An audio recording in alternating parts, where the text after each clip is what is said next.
Good.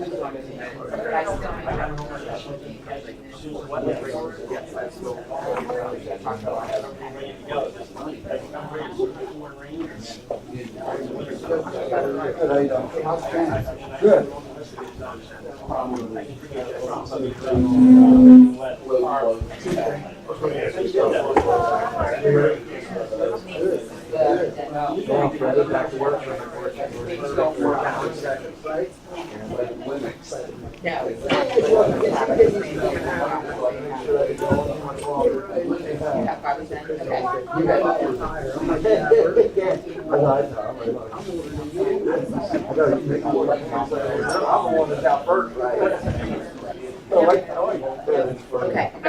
Okay, thank you. Just want to make sure.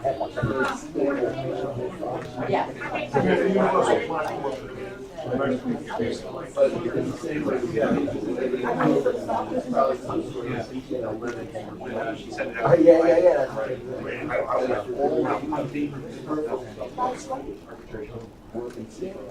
Okay. I didn't know it was like golf course, like out here in Caln.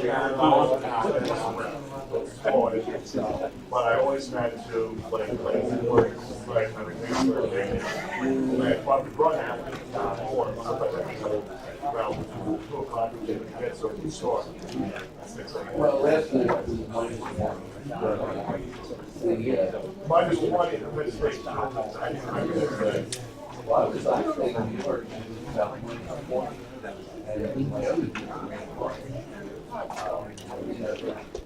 and Joe traded the injector pump.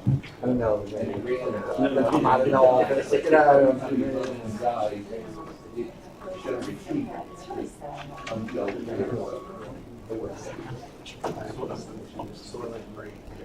You're right, I get it sometimes. I did it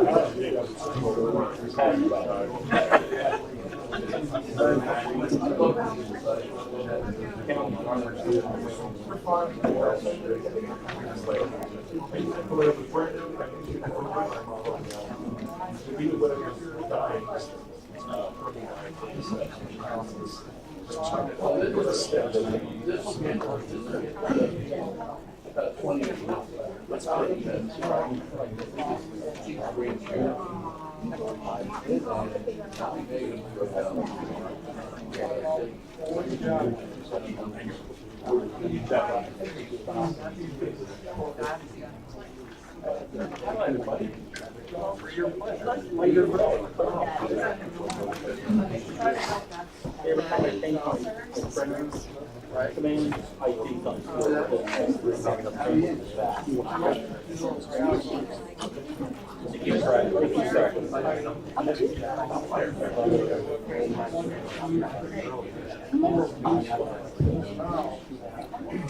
You don't have what? I did. No, come on. I didn't do what? Yeah.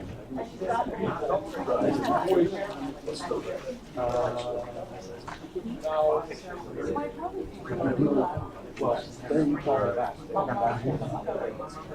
I didn't realize.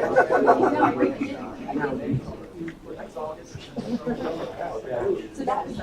Yeah, 44,947. Okay, whatever. Okay. Did they? Send me a Right, okay.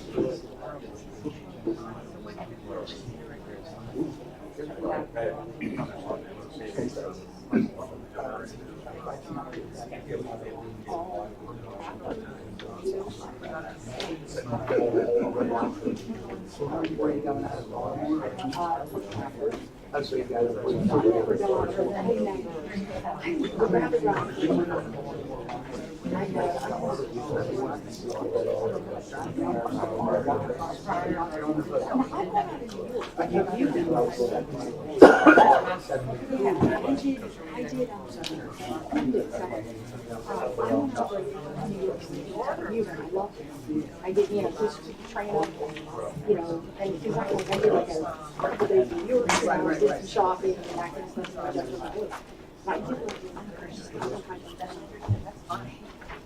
Well, I mean, it wasn't that. I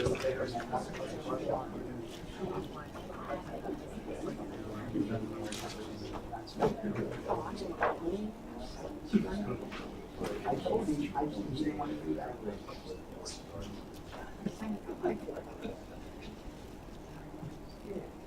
I mean, look, I speak in the future. Well, audience.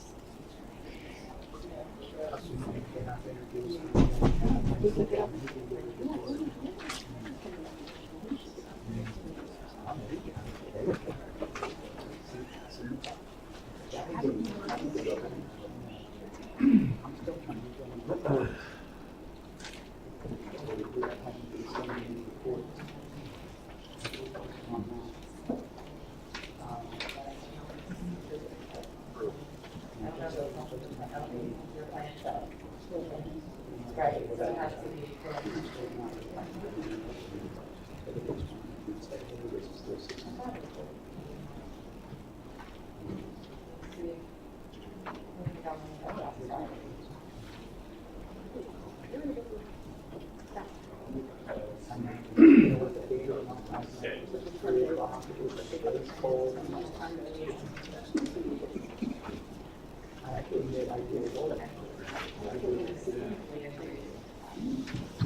Don't worry about it. She has some. Oh, I'm used to it.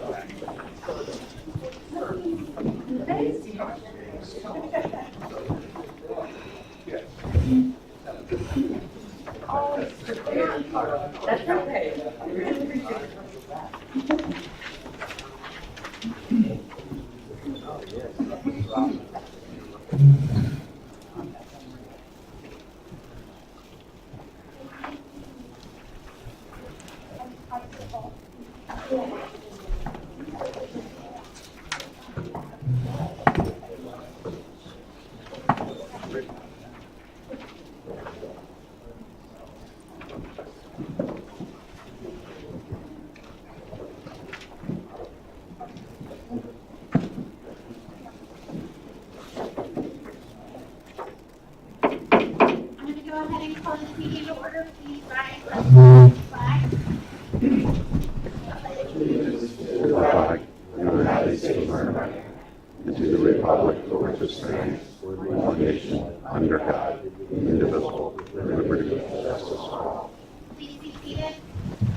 If former Fire Chief Cardisto could come up here, please.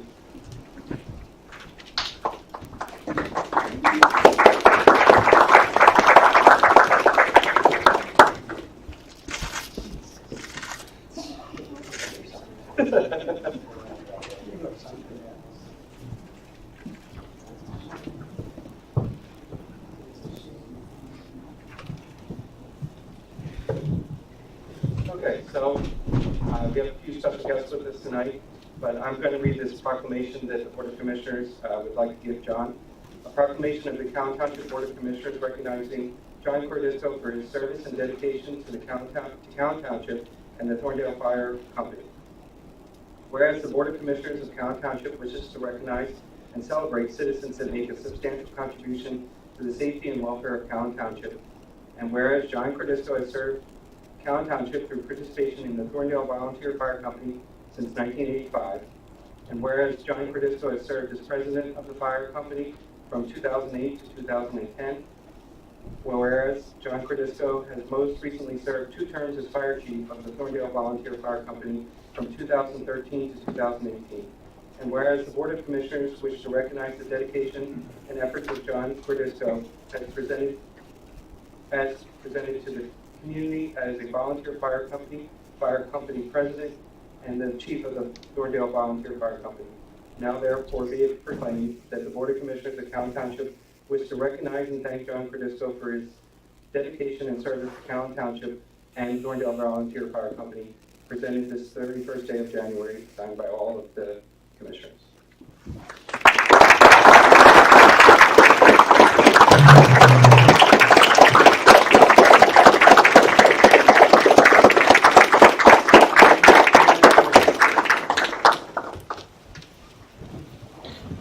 So we also had a plaque made to recognize your time as fire chief and your outstanding service to the residents of our township on behalf of the Board of Commissioners.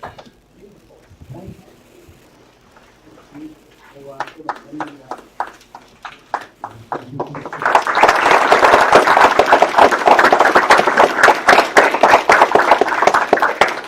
right, can you get everybody to come up here and get a picture?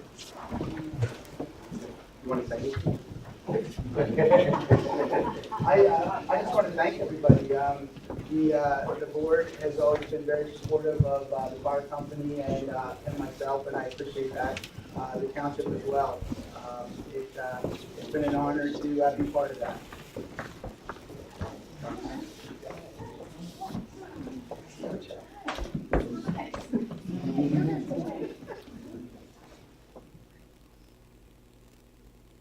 Beautiful.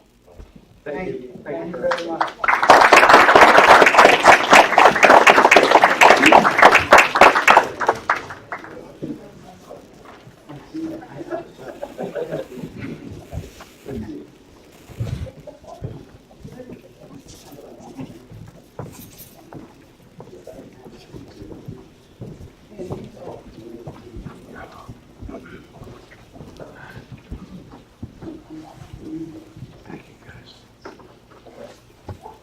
Alright, we're going to move on to citizens to be heard. We have Tom Carr.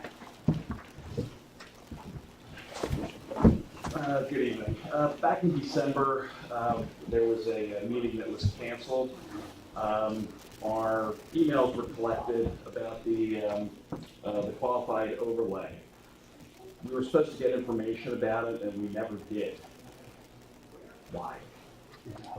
Yeah, so I had explained to Mrs. Spalding, who had contacted me on a couple different occasions, Right. that the applicant is considering changes, Okay. and the ordinance that was presented and was going to go to a public hearing is not going to be the ordinance that's going to be presented to this board.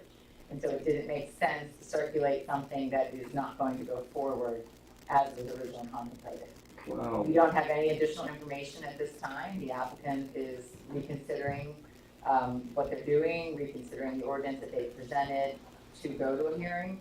And when we have information as to whether the board will reschedule a hearing, we will circulate that information to everybody on that email list. We have that email list. There's been stuff put on the website, I believe. There is no new draft of an amendment that's been prepared or presented yet.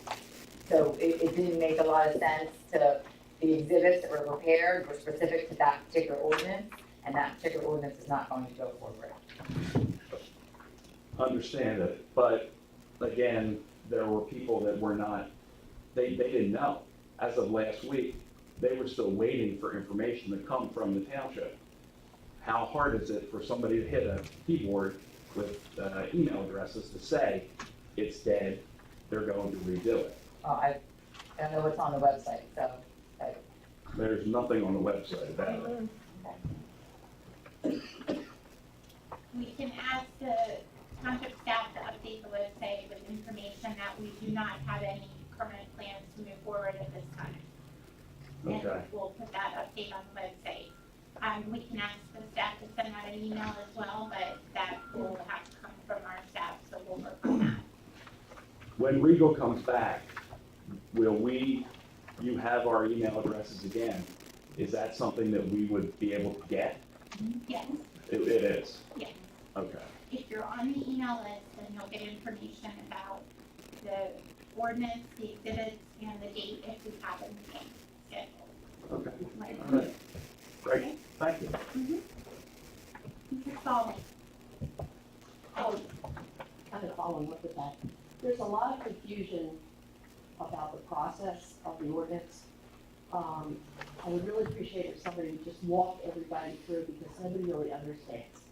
So I know that, for instance, when they come back, because it will be back, so when they come back, they'll submit that ordinance to the Chester County Planning Commission, They don't submit it, the township the submits it. township, and then they'll have 30 days. No, so, Why don't you walk us through it? sure. Okay. So anybody, and as I said at the beginning, it wasn't an official hearing, because we couldn't get everybody in the room, and certain people heard, certain people did not hear.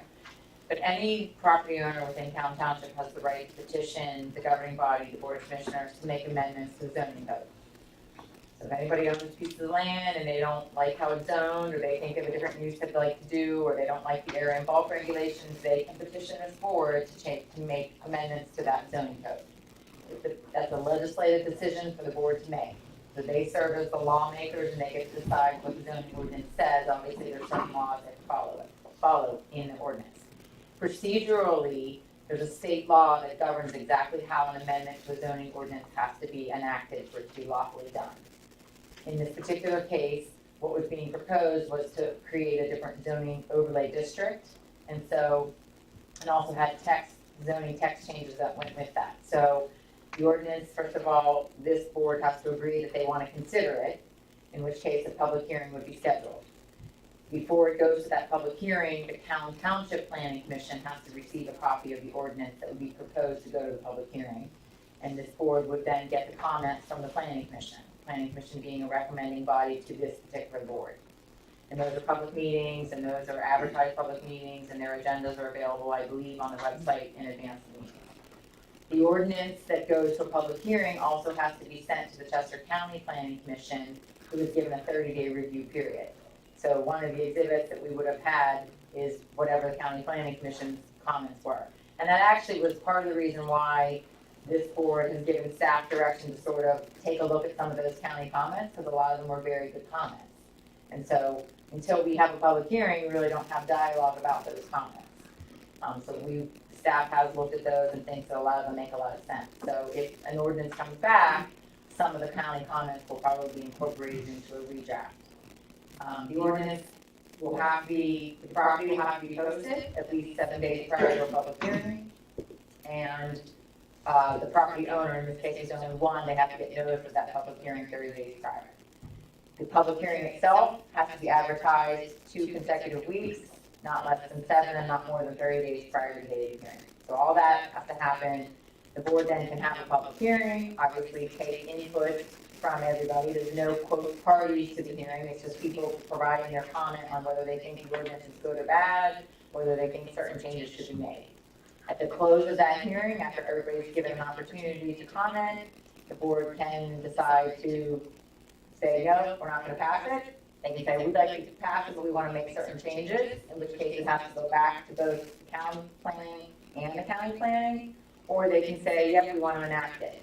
They can enact it that night, or they can wait, and they have a period of 90 days after the close of the hearing. If they want to enact it at a future time, it just does have to be done in a public meeting that was advertised. That's procedure. And I just want to clarify 2 things that were also brought up and not understood. If the board were to, let's say, you go through all that and the board enacts the ordinance, in essence, it's a rezoning. There's no way back from that. It starts the process of planning and for the process. There's no way to take away what you give them once it's approved, correct? Well, the zoning ordinance can always be revised, but if what you mean is that if an applicant files a land development plan based on an ordinance, they get to move forward with that land development based on the ordinances that are in effect as of the date they filed their application. They have a vested right as of the date that they filed their land development application.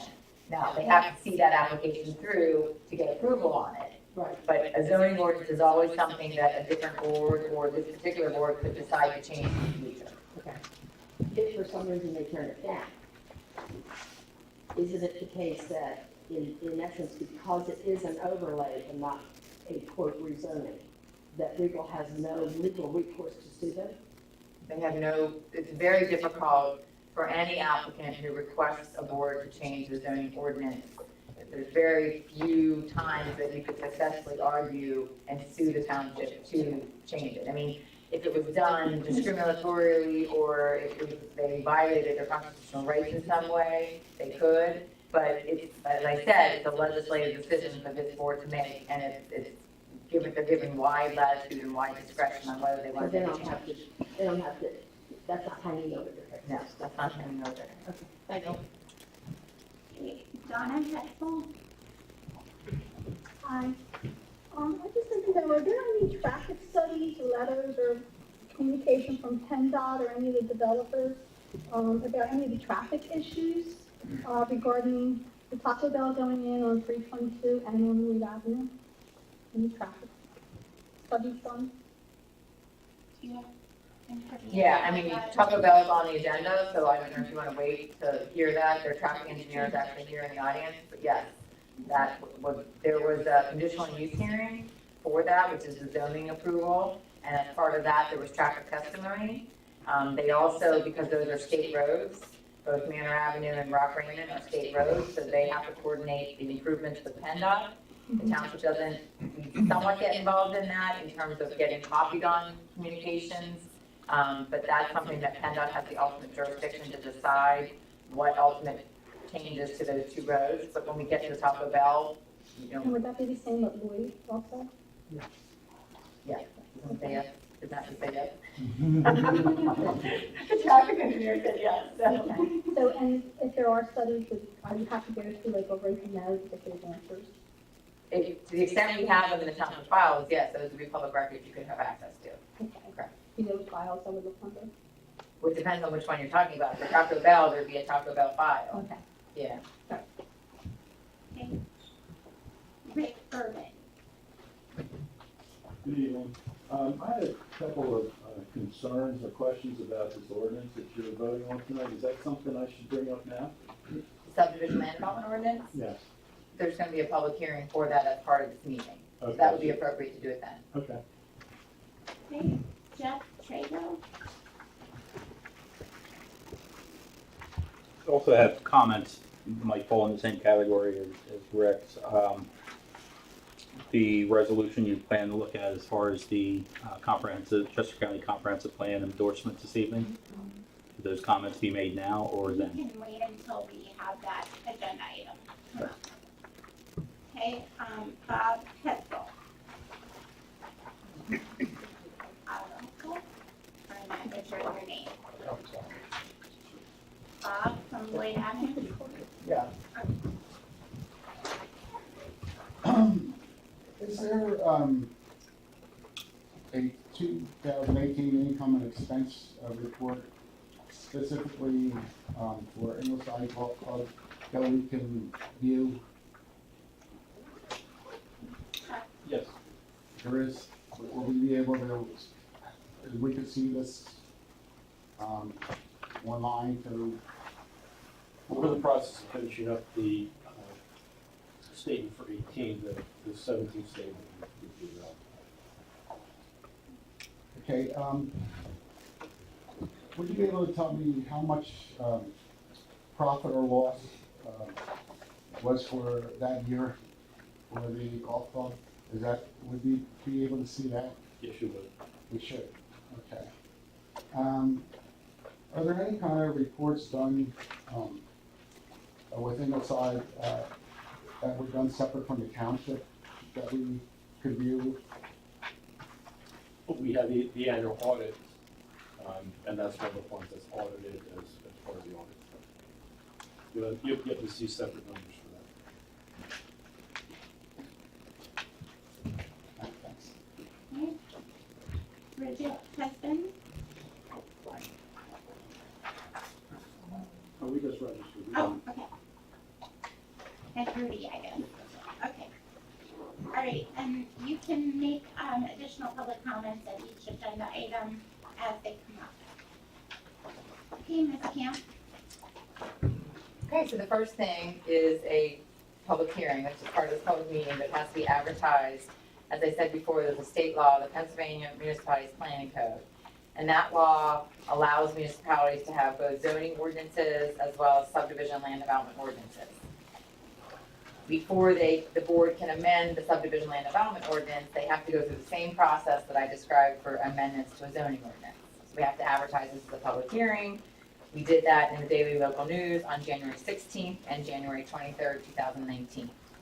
Because I only advertised a summary of the ordinance, I have to send a copy to the Chester County Law Library and to the Daily Local News, a full copy of the ordinance, to certify it for public inspection if anybody wants to see it.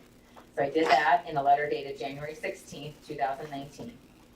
I also sent the ordinance to the Chester County Planning Commission. They also review subdivision ordinances, and they provided their review comments back to the board in a letter dated January 9th, 2019. And one of their comments was to modify or relax some of the sketch plan submission requirements to encourage applicants to submit sketch plans. So that was one of their substantive comments. And then also the Caln Township Planning Commission had to review this ordinance and provide a recommendation to the board. And they did that at their December 18th, 2018 meeting. And I have a copy of those minutes. There was one gentleman that didn't vote on it, and the rest of the members voted to recommend that the board support it. And I asked Brian why, is it Mr. Caparoli, am I saying that name right? He was not comfortable voting on it because he had not seen the ordinance in the format, like a red line strikeout, to see what changes were being proposed. I actually had that, and I didn't provide that to the planning commission, but I can make sure I do that in the future so it makes the review process easier. So we'll definitely do that. The ordinance is fairly straightforward. It was done at the request of staff as well as the engineering office.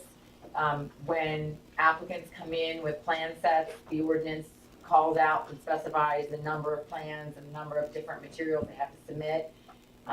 This township building is getting smaller with the number of plan sets that we've had over the years. So we're trying to encourage digital submission and trying to cut back on the number. I think it was 20 is the plan sets that were required before. So it's really sort of a housekeeping ordinance amendment to keep it up to what the township really needs as far as the number of plans that get submitted.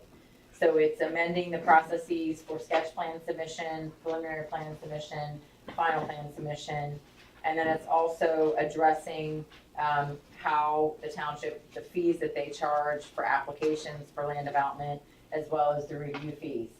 When applicants come in with subdivision and land development plans, the taxpayers of Caln Township shouldn't be paying for the engineering review fees. So the state law allows the township to be reimbursed by the applicants for consultant fees that the township incurs.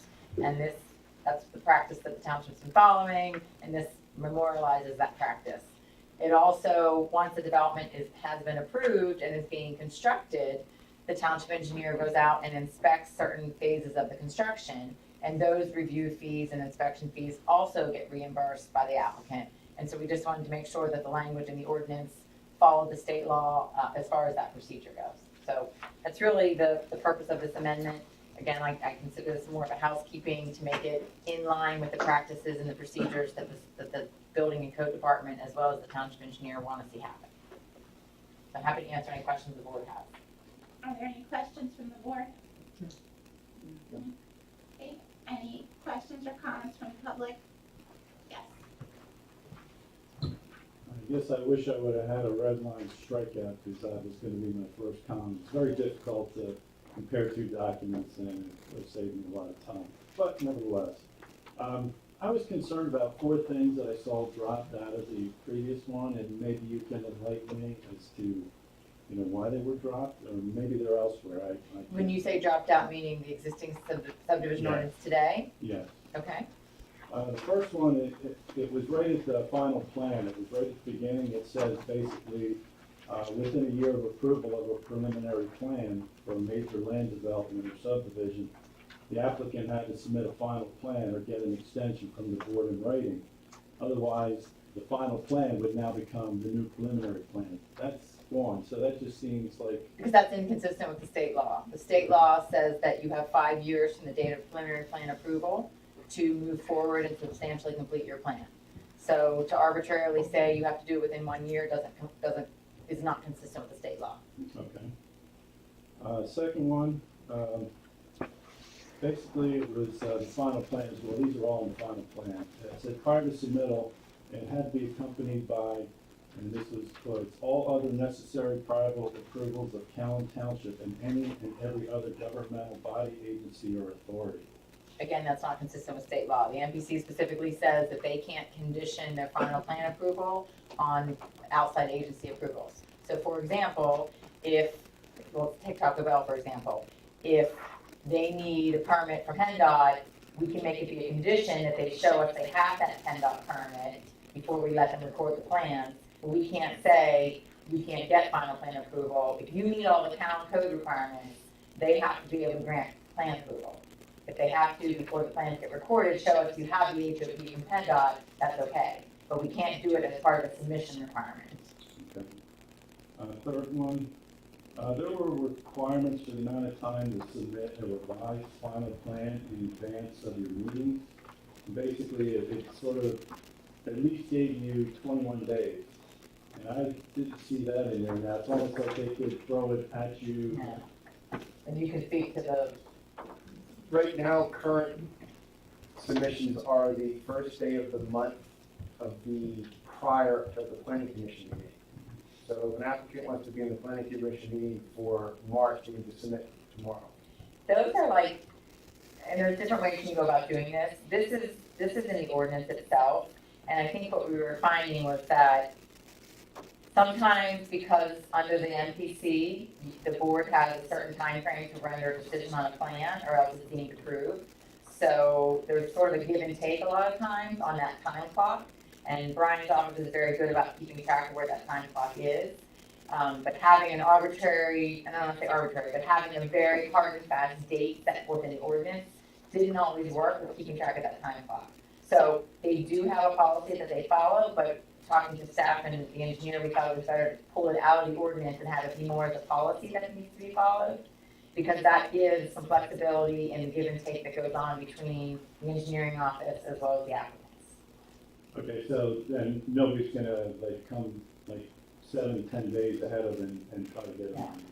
Absolutely not. I mean, they can come and ask you on an agenda, but the plan, nothing's gonna happen with the plan because there hasn't been a review. Both planning commission and this board really needs that engineering review to know whether it meets the code requirements. And I think developers understand that, and applicants understand that they need to give the time to let the township consultants do their job, or else it's sort of a meaningless process. Okay. One last one. This is with escrow and bond guarantees. There was a section that mentioned about snow removal and other maintenance on any roads that might be part of a new development. And I didn't see that in there now until it's dedicated by the township, and then the township is responsible. That appears Well, to be. so under the MPC, the township is allowed to require that when a development plan is approved, before they go to construct it, and actually before we let them record the final plans, they have to enter what's called a financial security agreement, where they post 110% of the estimated cost of the public and quasi-public improvements. So if before, and I don't think we ever escrowed for snow plowing costs. We did, when Dewey went belly up, we started plowing the streets and we did lien the property. That was different though, that's not in a financial security agreement, that was a weird situation where we were in litigation. Right. But we don't require, well, we can't require under the law to escrow that amount, but we also don't plow the streets. I mean, the township's position is until that road is dedicated to the township, that's on the builder or whoever else is, building the road, whoever owns the road. So the fact that we're not including that in the 110% is because we want to be consistent with state law, but we're also not saying that we're going to plow your road until it's dedicated. So the taxpayers are not bearing that expense until the road is actually accepted for dedication by the township. Okay. Okay? Thank you. Does that make sense? Yep. And in the future, and I appreciate the comment and I agree, redlining it helps. When we send it over and if they want to make it available on the website, they can, we can show it in both versions. That'd be When I great. send it to the county planning commission, they don't wanna see it necessarily as a red line, they wanna see it as how we actually adopt it. Okay, thank you. Sure. Any other questions or comments about this issue? Okay. Do you want us to go? You can go ahead, go now, if you're comfortable with it. I'll entertain a motion to adopt ordinance 2019-01, amending subdivision and land development ordinance of 1978. So moved. Second. Motion made by Commissioner Chambers, seconded by Commissioner Tindaro. Any other comments or questions from the board? Okay, any last minute comments from the board? Okay, seeing none, all those in favor, please say aye. Aye. Any opposed? The motion passes 5-0. Okay, anything else, Ms. Camp? The next thing is, I'm gonna tag team with Brian's help here, as well as Gina Gerber is here representing Downtown Investors LLC. They are a proposed developer of a Taco Bell restaurant. What I circulated to the board in the board packet was a proposed motion for preliminary plan approval, preliminary land development approval. And I'll go through a little bit of the motion. Applicant, Downtown Investors LLC, is an equitable owner and proposed developer of property at 50 Rock Raymond Road. The property consists of 1.74 acres. It's located in the C2 Regional Commercial Zoning District, as well as the Route 30 bypass interchange overlay. The applicant seeks to develop a Taco Bell restaurant with a commercial drive-through establishment in accordance with land development plans that have been reviewed by township consultants. This application first came in as a conditional use application, specifically just for the commercial drive-through component. Fast food restaurants permitted, but because it had a drive-through, that was what required conditional use approval, and they did receive that in a decision in order dated September 13th, 2018. They also had to go to the Caln Township Zoning Hearing Board and needed variance relief from a requirement that a commercial drive-through could not be located less than 250 feet from existing residential use. So they received that approval in January of 2018. They also then went back in January of 2019 to extend the time frame for that variance approval. The Caln Township Planning Commission reviewed this at their meeting on January 22nd, and they recommended that the board grant the approval just for preliminary plan, and that they also act favorably upon various waivers that were asked from the stormwater as well as the subdivision land development ordinance. There are still some consultant review letters that have outstanding items. Arrow's latest review letter is dated, let me find it, hold on. January 21, 2019, excuse me. Your sewer consultant, Gilmore and Associates, has a review letter of November 15, 2018. And the traffic consultant who has reviewed the traffic for this, Albert Federico Consulting, his review letter is January 8, 2019.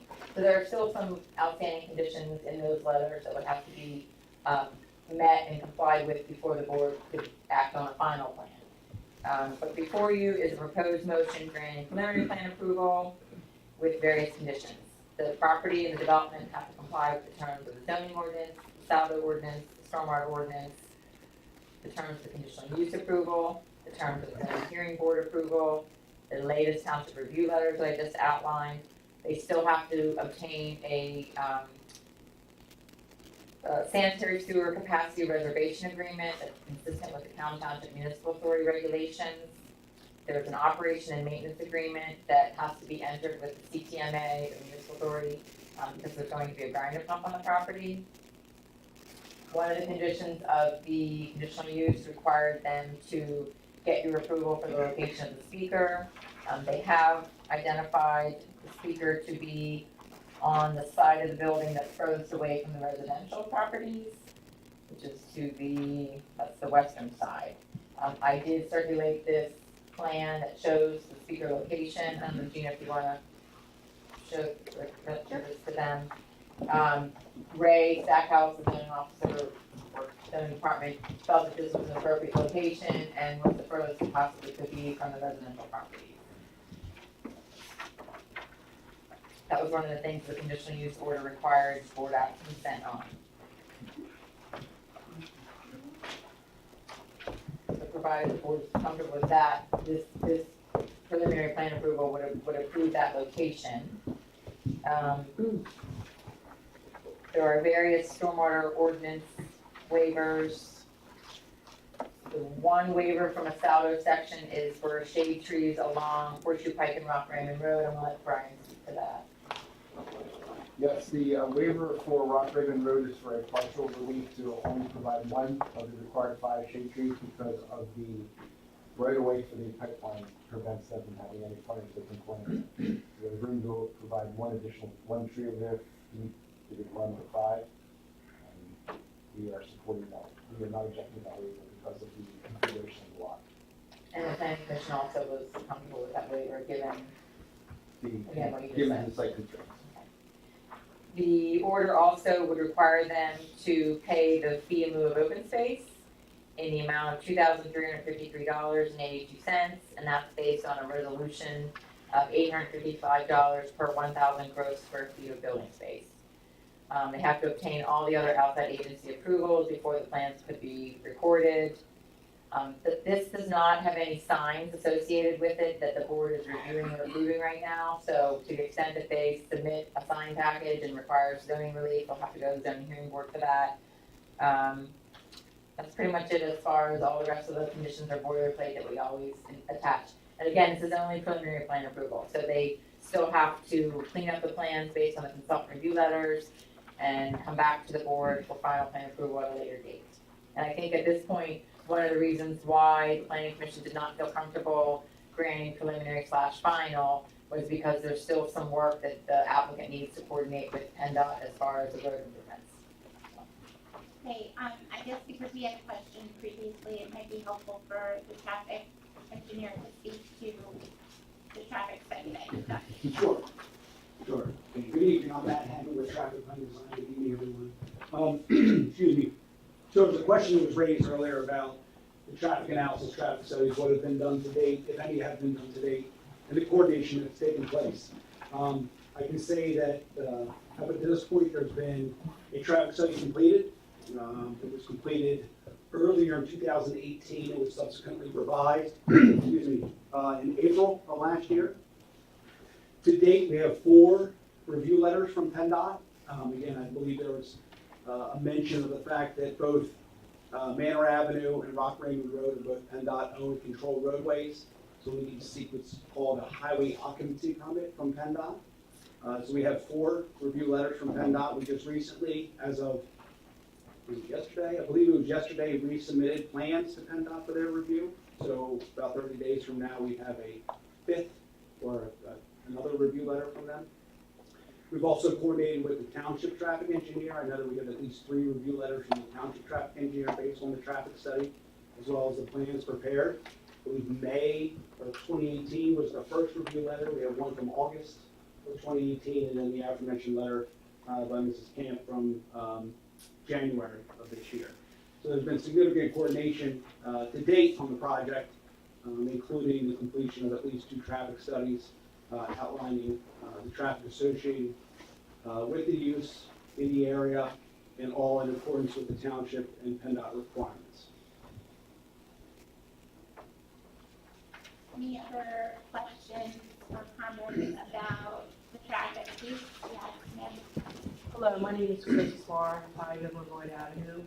Could you please explain to me how these traffic studies are done and at what time of the day are they done? Sure. So again, as I mentioned, there are certain requirements put forth by not only Caln Township, but also PennDOT on how you prepare traffic studies, what are the parameters that you have to look at. So as far as a typical traffic study, what you do is you define the study area, you define the area in which the traffic associated with the use will have an influence. And not that you're just, an intersection that may experience one car, there's a certain definition of the intersections that we must look at.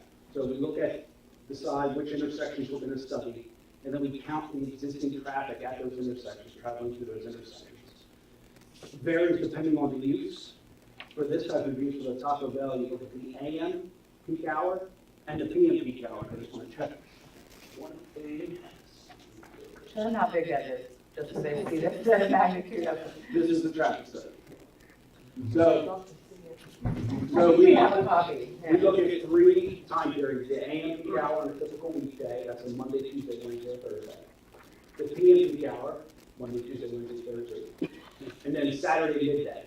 And the peak hours are typically, for the AM, it's between 7 a.m. and 9 a.m. For the PM peak hour, typically between 4 p.m. and 6 p.m. And then the Saturday midday, typically between 11 a.m. and 1 p.m. So what we do is we count the traffic during those time periods, and then we determine what the highest 1 hour of traffic is during those 3 time periods. And then we basically base the traffic study on that as we move forward. We analyze the highest peak, with the theory that if you're looking at the peak hour of traffic, and you can make the peak hour work, depending on the improvements in the use and the access, then the off-peak hours will also work. So typically you'll find in the AM peak hour, between 7 and 9, you'll find that's usually the highest commuter traffic, especially if you're down in West Campus, St. Joe's, so the bypass, 2 p.m., same thing between 4 and 6, you'll see that as the highest hours. Saturday is not as much, obviously, because you don't have school in session at large campus, STEM, downtown West, and the middle school. So we analyze those 3 time periods and look at existing conditions, how the intersections operating today. Then we project into the future when we think the use would be open and operating. That's called the base condition for the future year. We add traffic on with general growth in the area due to traffic grows. We also look at any developments in the area which may have an influence on those subject intersections.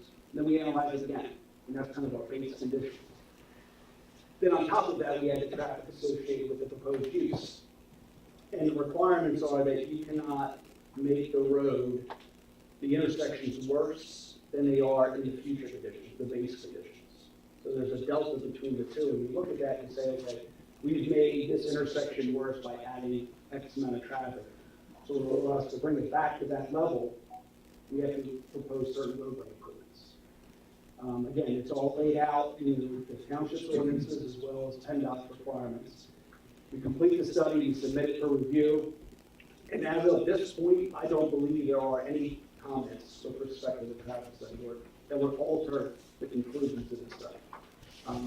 Again, we submit it for review, we go back and forth with the various entities that have an opportunity to review it. We revise the comments and get to a point where the traffic study is approved, which was basically at this point. Since there will be more traffic, what are you proposing to do? The roadway improvements? Yes. So we have been requested to do a number of things, and it's the first review we received from PennDOT was December of 2017, and we proposed to do a number of things. One of the, and they're not just all just traffic related, they're also pedestrian related as well, safety related. So one of the things we've been asked to do is increase the radius on the corner of Rock Rainy Road and Manor Avenue. As you approach right now, it's somewhat tight, so PennDOT asked us to increase the radius to make it easier for the buses, for people to make that right when they approach Manor Avenue from Rock Raymond. There's certain signal improvements we're doing at that traffic signal. We are restriping along Manor Avenue to create a left turn lane and then what's called a center left turn lane between the left for Lloyd and the left for Rock Raymond. We are offering for dedication a significant amount of right-of-way along Rock Raymond Road. In the future, if the township or any other developers want to widen Rock Raymond Road, we are providing them with the land to do so at no charge. We are also providing a sidewalk along the frontage and then connecting the sidewalk across Rock Raymond Road all the way to where the existing sidewalk ends today. If you're familiar with that corner, there's a missing lane of sidewalk. We're providing that sidewalk so there'll be a continuous sidewalk all the way down through. And then probably one of the biggest safety improvements that we're making here is the fact that there's an existing crosswalk on Rock Raymond Road, what I classify as mid-block. What that means is not at a corner, at an intersection. There's a crosswalk that goes from the downtown West Campus across to the Royal Farms, across the rear driveway. All it is a straight crosswalk. We are providing what's called a RRFB, or Rapid Red Flashing Beacon. And if you've seen them before, the signs that pull up and they flash when someone presses a button. or someone approaches it, so that traffic traveling on the road knows there's a pedestrian crossing the road and you have to stop and slow for that pedestrian to cross. And to me, that's a very significant safety improvement, knowing the fact that you have a large campus across the street, and the likelihood of kids, students wanting to come across, or even teachers wanting to walk across the street to either the Taco Bell or Royal Farms is pretty likely. So this is a big, significant safety improvement as far as we're concerned. So in addition to those roadway improvements, and I know that has been mentioned about the potential land development application across the street at the Archdiocese property. We have coordinated our project to take that project into account in terms of what roadway improvements we're providing, so that if that development moves forward, any of the roadway improvements that may be necessary to them are not precluded by what we're doing. They can basically build off of what's being done. This was also, some of these improvements that I mentioned were also contemplated when the Royal Farms went in, because if you remember, and all those people were at meetings when the Royal Farms came in, but originally the Royal Farms, they talked about doing multiple uses on the property. It was just the Royal Farms and then a couple other pads, the Taco Bell being one of them, and they looked at it in a holistic approach. And PennDOT had made a number of comments with respect to that application about certain improvements, many of which we're doing now. But at that time, the Royal Farms was only developed, so they backed off of some of the improvements, only did a portion of them associated with the Royal Farms. And what is the speed limit along Rock Raymond at this time? Off the top of my head, I couldn't tell you, but I have it right here. 35 miles per hour. Will that be enforced, or is it going to be reduced to 25? I have no proposal to change the speed limit to 25 miles per hour. And who would be in charge of that? I don't know that there's a specific person in charge. It's a PennDOT roadway. You can petition PennDOT if you feel it appropriate to have the requested speed limit to be reduced. If the township feels that the speed limit should be reduced, they can make the application or the proposal to PennDOT. But ultimately, at the end of the day, PennDOT has to approve it being it's their road. It's their road.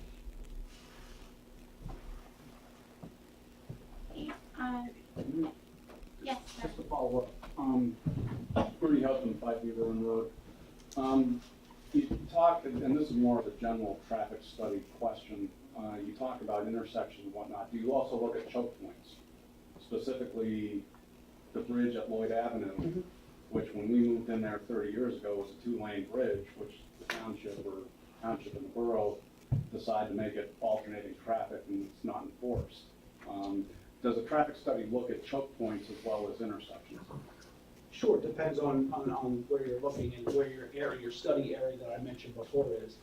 So, I live in the area. I live in West Bradford Township, right on the other side of 30. I've been over that bridge 1,000 times. I don't know, correct me if I'm wrong, I don't know if the township ever. It's a county-owned bridge, actually. It's a county-owned bridge. I don't know that anyone has ever said it's only alternating traffic. I think that's just the way it's been over the years. Well, there's signs there. Is there signs? These signs Yield are one still lane. to oncoming traffic. Oncoming traffic. Maybe I didn't notice that sign, but I've been living in this area for 13 years and it's just been always that way.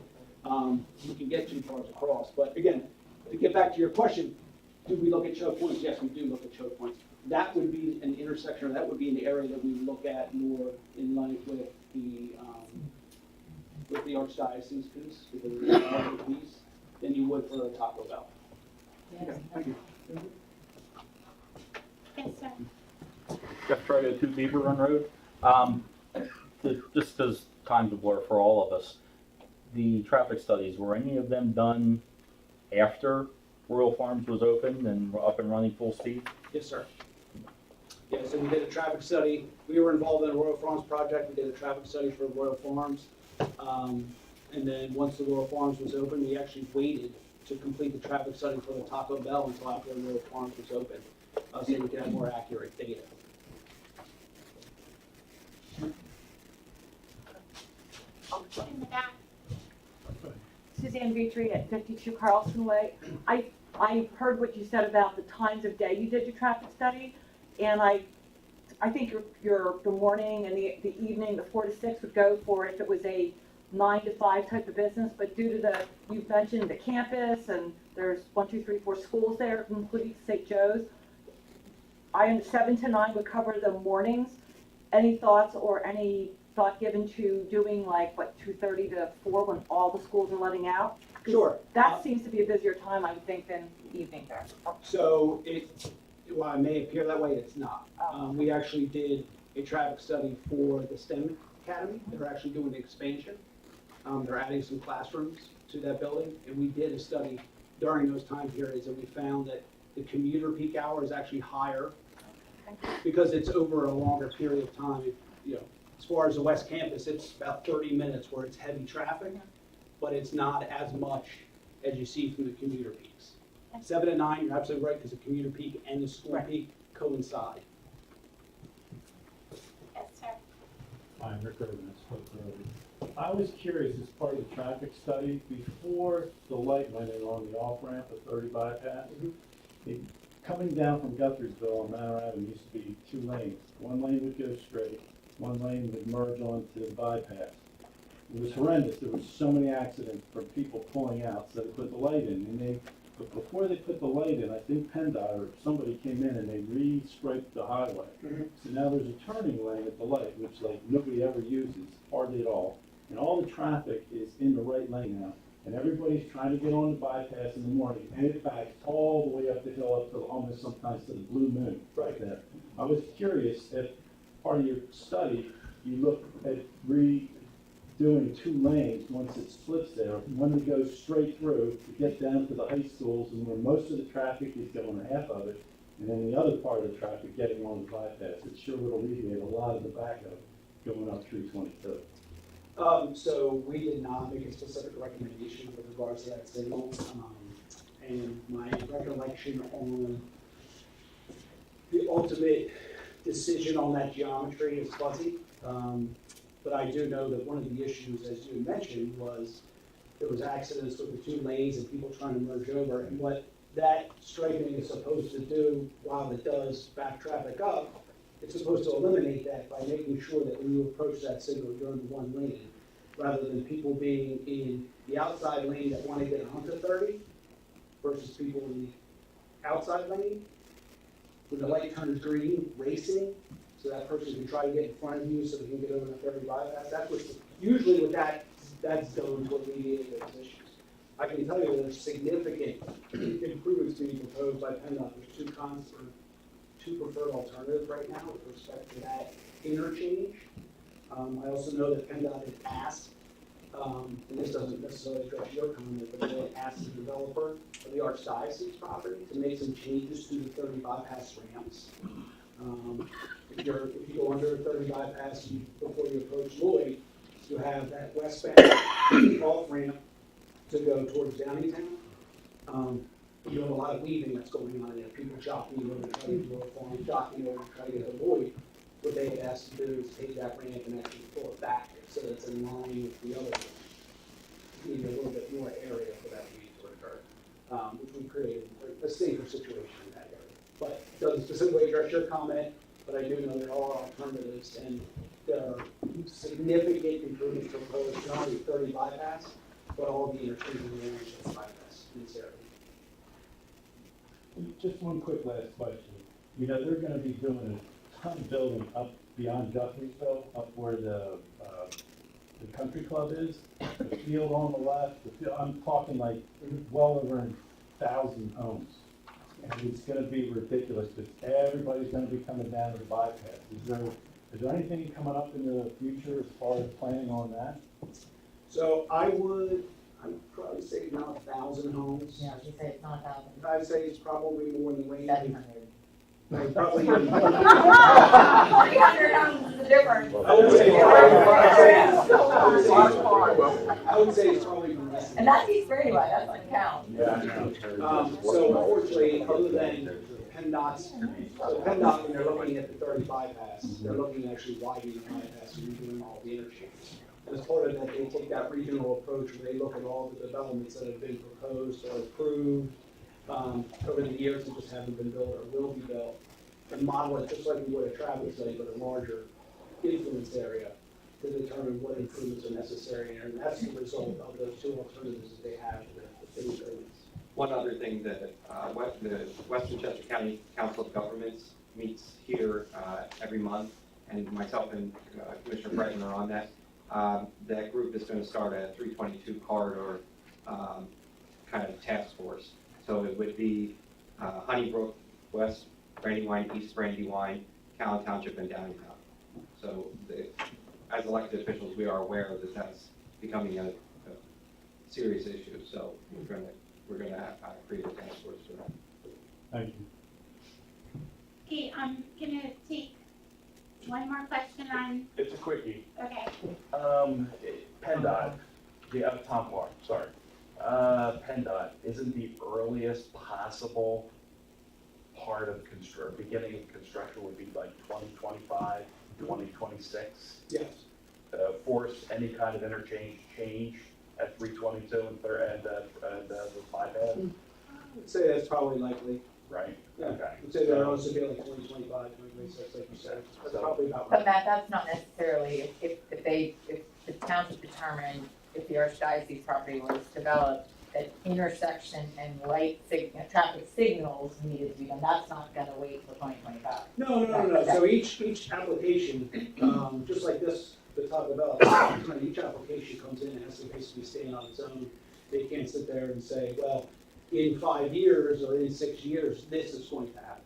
Well, there's a great possibility that this never happens. So each application has to stand on its own, each application has to provide their own improvements to mitigate the impact of their development. So if in the future, if 2025 does come and PennDOT's on schedule, but all these other properties have been developed and provided their roadway improvements, then great for PennDOT. They don't have to do as much, but it all has to be coordinated. What was your radius from Taco Bell using that as a center? How far down 322, both directions? How your traffic study? How far did it reach out from Taco Bell? Rock Raymond Road and Lloyd Avenue.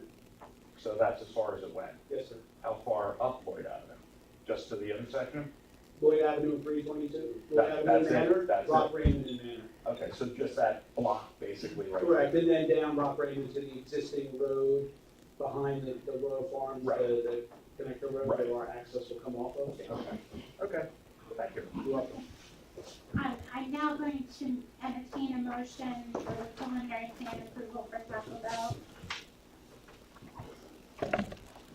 Bell. Go move. Motion made by Commissioner Contento and seconded by Commissioner Chambers. Any comments or questions from the board? Okay, any other comments or questions from the floor? Okay, seeing none, all those in favor, please say aye. Aye. Any opposed? The motion passes 5-0. Thank you. Thank you very much. Okay, and again, this is preliminary plan approval, so they're gonna work on plans and then they're gonna come back with their final approval. And that'll be a bigger book. Anything else? The other thing was going to be on the agenda, and the applicant's counsel could not ask that it be removed from the agenda because they want to be here for discussion, and that was 150 Parkside Avenue, which is 47 motor homes. I don't want to talk about the plan necessarily, but at the last meeting that I attended, the applicant had requested that the board grant an easement for purposes of maintaining a stormwater basin that would have to be built with the development, and that's on a parcel of property that is adjacent to the applicant's parcel that the township owns. And this is 13 acres that is accessed off of Water Plant Way that the township owns. And Mr. Young had asked that as consideration for the easement, we had request the developer if they would agree to pave or improve an access to that 13 acres. And I want to incorporate that into the motion, but I don't know what the board's desires are or potential thoughts of what you would use that land for. I had asked Ray to go out there and see what's happening. I guess it's not really being used today. I didn't know if the board, if there's any thought process, and I'm not asking you to make a decision now. I know I'm the first one really talking to you about this, but if there's an opportunity, for example, if you want access to be provided, I think the applicant would consider doing that, obviously, but what kind of access and where would it go, and for what purpose would this land be used? The other thing that you should be aware of is the applicant in their plan, and they had a discussion with the planning commission about it, they had requested a waiver from the requirement to provide the land for recreation or open space. That's an established requirement. And just like Taco Bell, there is an opportunity that you can pay a fee in lieu of. And what the applicant had suggested was that a prior owner of their land, when MGJAD owned this property, they dedicated that 13 acres to the township, and the applicant felt that they should be given credit for that. And I sort of questioned that to say, well, that would make sense if that 13 acres was suitable for recreational purposes for the residents that would be living at this development. And so that's what I didn't know if the board had ever, first of all, you knew you owned that 13 acres, we had thoughts about what that could be used, because there could be some synergies with that development going in and potentially this land being used in whatever capacity you think would make sense, whether it's passive, trails, if it's an active use, whatever. It may be something that, obviously, when a developer builds it, costs a lot less. They already have site mobilization out there, they don't have to pay prevailing wage, and it's something that would be consistent with your ordinance requirements that they try to provide recreational or open space lands for the future residents. So I wanted to just throw that out there for you to think about. And again, you don't have to, they're not asking for any approvals tonight, but I think that that dialogue may help to determine whether some of the waivers are appropriate. So I just leave you with that thought. I think most of it's in the floodplain. It is, large part of it is, yes, but that doesn't mean you can't have trails. I don't know whether they could be paved trails or whatnot, but again, I don't know, doesn't seem like you're using that land. And the one thing I'm not clear on is Water Plant Way, who owns that and how, whether the township has the right to utilize that road to get to your land. You're doing it now, but I want to make sure that legally the township is given rights to that road. Kristen, is that on the mowing contract? I don't believe so, no. No? No. It's never cut. It's never cut? It's just a field. Okay. So again, just something to think about. You know, I know Ray had gone out there, so if you see him and have some more questions, but it's something we're thinking about because it, like I said, it could have some impact upon what you'd like to see happen with this plan. So that being said, I have nothing further, so thank you. Chris, do you need me for anything else, Kristen? No. Okay.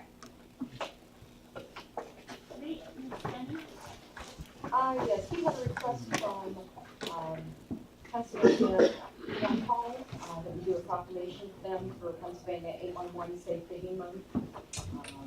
Recognize the work that they do and also show that, you know, we are encouraging all of our contractors and ourselves that we use 811 for digging. So you want us to give input on these? We would just, whichever one you want us to send on, we would send that on as a proclamation. Okay, does anybody have any opinions about the proclamation? 3. Number 3?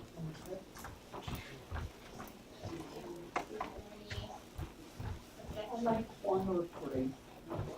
Okay, you vote 3.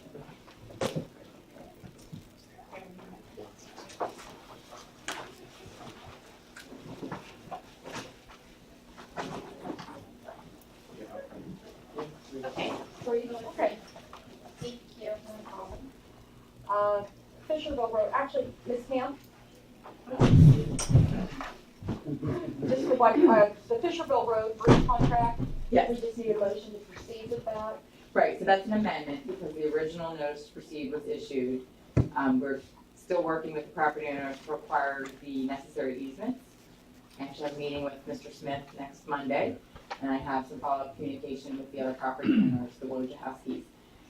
The contractor was willing to delay the notice to proceed until March 1st, and then they're given either 60 or 120 days to complete the work. So they had orally stated that to Cedarville Engineering, but we never had something in writing to officially do an addendum to the contract that had originally been signed. So I had asked if they would agree to sign that, and that's what was voted, is an addendum to allow the notice to proceed to be pushed to March. Okay, I'll entertain a motion to adopt the addendum to the Fisherville Road Bridge contract. A motion made by Commissioner Young, seconded by Commissioner Sindero. Any comments or questions on this one? Okay, all those in favor, please say aye. Aye. Any opposed? It passes 5-0. Okay, all right, thank you, good night. Good morning. The final thing, I may need some help with survival on this, but we got the advertisement for the 2019-2020 lawn and park maintenance bid. The one thing that we are adding as an alternate this year is snow removal to Geo Carlson. If the guys on Public Works get too backed up, we have pretty rough snow. What we did notice last year when we had a couple, 2 or 3 days where the guys were working around the clock on the roads, Geo Carlson kind of fell to the wayside. So if we're in one of those situations again, we just want to have the ability to call a contractor to do Geo Carlson. The road or the walkway? The walkway. But any questions on this bid? Question? Okay, And this is just advertising. Correct. Yeah, the pre-bid meeting, I believe, is March, or, The beginning of March. yeah, I believe that's March 1. That's the mandatory pre-bid, and we also will make sure that they are notified that they have to have the NFRA training and certification to do those lines. okay, I'll entertain a motion to advertise the 2019-2020 lawn and property maintenance bid. Motion made by Commissioner Young, seconded by Commissioner Chambers. Any further comments or questions? Okay, all those in favor, please say aye. Aye. Any opposed? Oh, I'm sorry, Mr. Desario. I seen them kids with a handicap walking up that road up the barley sheet. I don't know if that includes that or not. We're talking about bringing the road on the boulevard, sidewalks on the boulevard. But them kids with the handicap there, they walk up that sidewalk from the boulevard to the highway. No, this is snow removal. I don't know who's in, is that added in that? or No, the Geo Carlson is the responsibility of the township in front of where you're talking about, a barley sheaf. That would be whoever the property owner is. So that shopping center is responsible for cleaning The that? road on the sidewalk on the side? Yes. Well, it's not clean, them kids with the handicrafters. So if they don't clean it, we can, if you call down, they You can, know, because I've seen them kids walking up there and I'm thinking, why? if they don't clean it, call the post office and they can cite them for not cleaning it. Okay, I didn't know who was in charge. All right, thank you. Okay, all those in favor, please say aye. Aye. Any opposed? Okay, it passes 5-0. Okay, anything else, Ms. Denny? No, not at this time. Okay, Mr. Kolakowski. Good evening. For a planning commission update, excuse me, the planning commission met on January 22nd. At that meeting, they discussed both 150 Parkside and Taco Bell. As you heard earlier, Taco Bell was recommended for preliminary approval, to vote on tonight.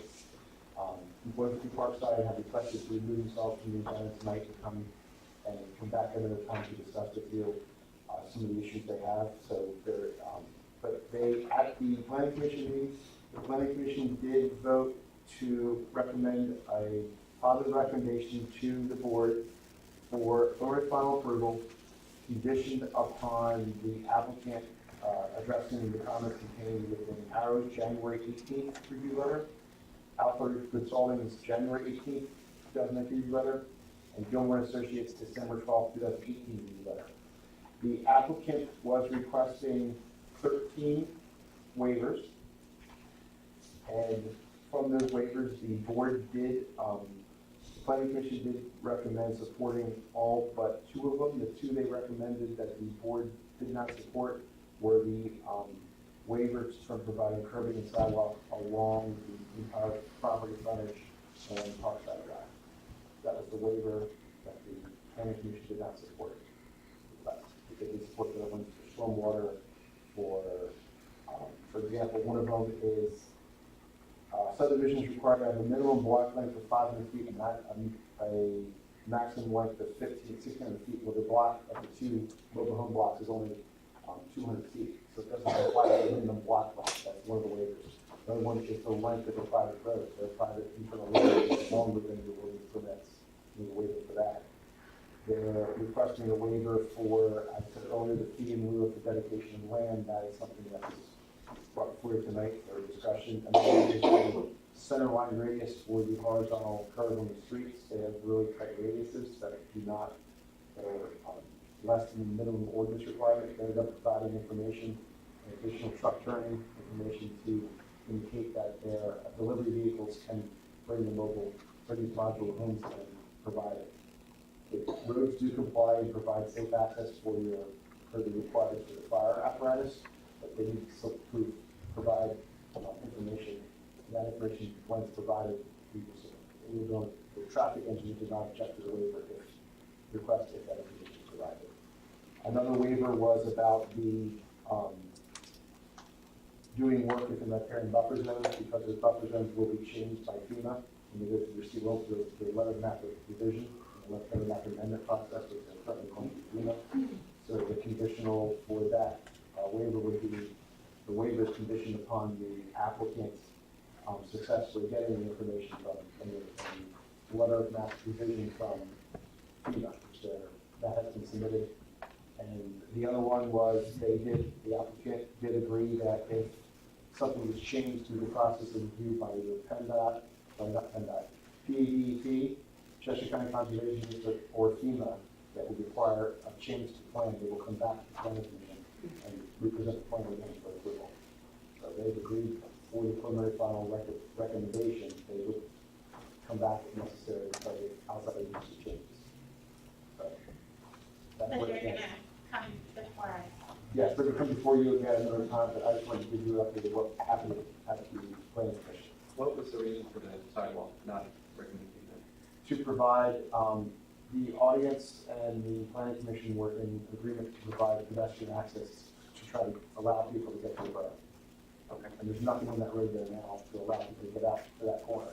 So because there's an opportunity, it's in your ordinance, the planning commission felt that it's in your ordinance to provide it, should be provided, not just to the but we get to it in the future.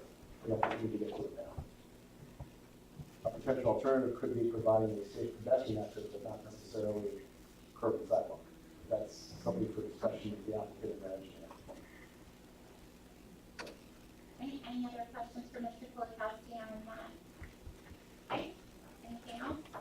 I'm here before you tonight with a work order. It is, PSA, Professional Service Agreement number 0119-PT03. This work order is to authorize Arrow Consulting to go out and do the pre-survey work and do the, and measure the roads that were discussed with the township manager and your public works director to look at putting into the 2019 road program. What we discussed was Caln Meeting House Road, the entire length, the section of Geo Carlson Boulevard that was not paved in the 2018 road program, so Geo Carlson from 342 to the other end. 11th Avenue,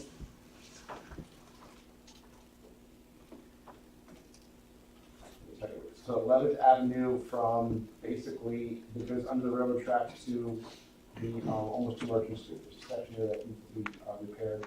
South Bailey Road from the intersection of Hazelwood to Eggleston Boulevard. Wayne Avenue from Loomis Avenue to Wayne, to the corner of Seltzer Avenue.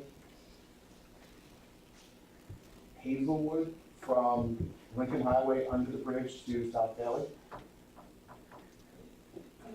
Kingsway Drive, which would be the entire loop. And then there's a one piece at the very end of Dogwood where there's an inlet that currently gets, doesn't have capacity to take a storm.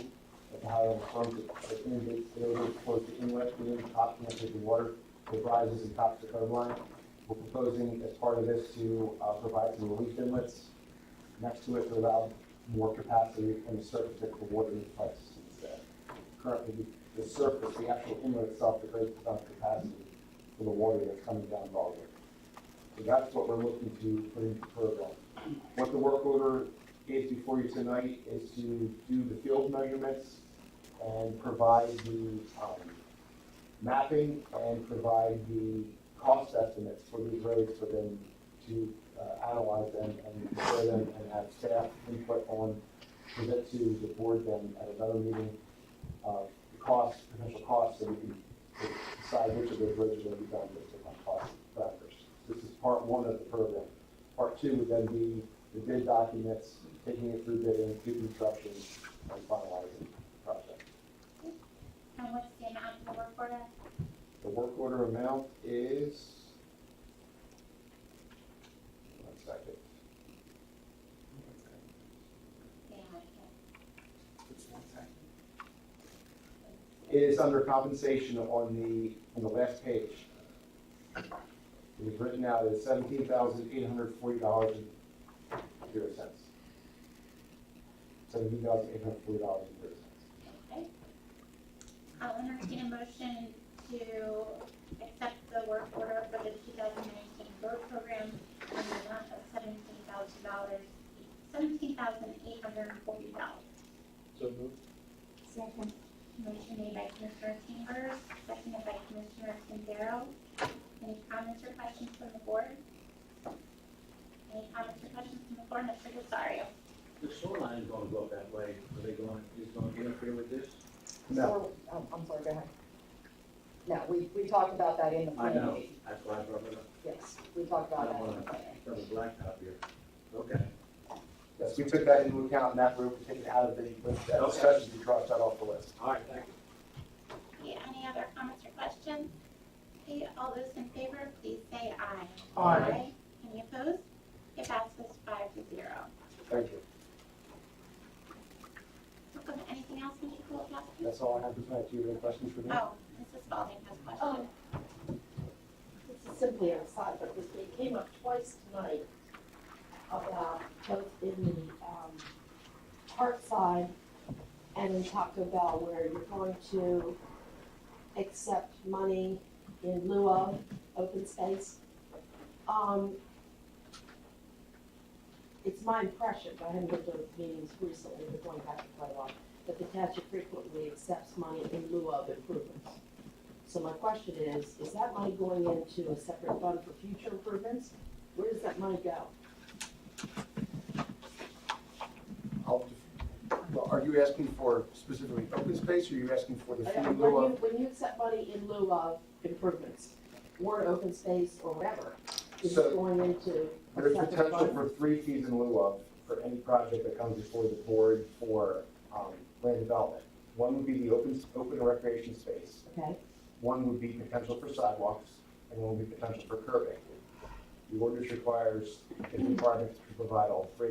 There is the availability to provide a fee in lieu of, and the fees have been set by either ordinance, or I believe it's the recreational plan that sets the fee based upon your square footage of a commercial property, or retail commercial, or per lot for a residential property. no, I think what she's, yes, they are put into separate funds, so that if, for say, for example, the wall that was put up on Reesville Road, because of the grading there, it's impossible to put sidewalks, so if we were to extend sidewalks on Lincoln Highway, that's where that would go, or if there's a public improvement, if we were to extend the walking trail on Jewel Falls, and that's where that would go. so there are actually separate funds Yes, from the general fund. yes. Okay, any other questions? All right. Where were we?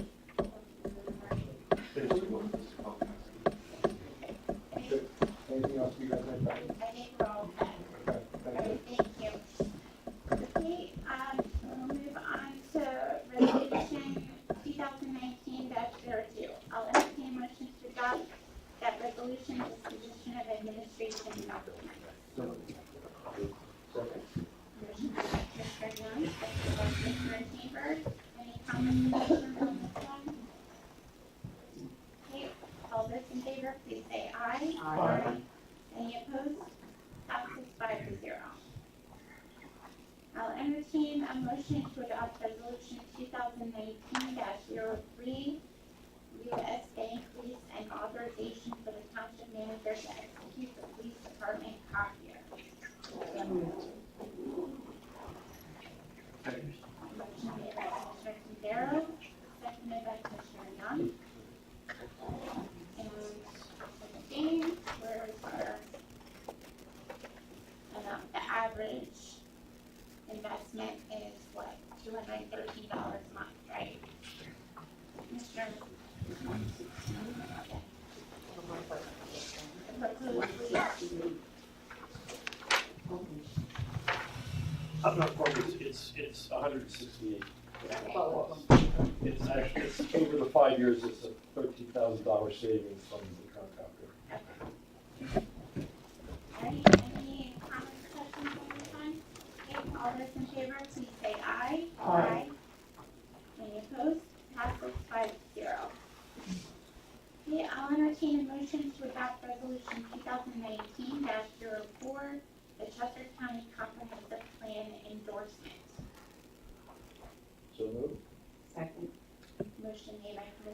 Chambers, seconded by Commissioner Tindaro. Any comments or questions from the board? And I think we had somebody who had a comment earlier. Jeff Trago, Beaver Run Road. This is encouraging that you're looking to endorse this plan that the county's put together for, for the entire county. But what I'm concerned about, and it's something I brought up briefly at the December meeting, which I might note the minutes were just totally opposite of what I addressed. But, you're looking to endorse this. How much of a commitment are you going to have to this plan? It doesn't appear, because there seems to be an awful lot of planning going on about the Archdiocese property, that you have much of a commitment to your own comprehensive plan for future land use. The question being, if we endorse this plan, how does that work with our comprehensive plan? No, what kind of a commitment are you going to have? Because you wrote a comprehensive plan that you have already endorsed for the township. And it really doesn't appear at this time as though you're really committed to what is in that comprehensive plan. I believe the comprehensive plan said that it was age restricted in that area, in that development. Possibility of future. But that we're not deciding on that zoning ordinance. That plan has to come before us still. I understand. So we are still being consistent with that plan. As far as the county planning commission plan, then we would do the same thing. We still go through the county planning commission when we have developers come forward, as you heard earlier, the process. So we would get comments from them about how the proposed developments work with their plan.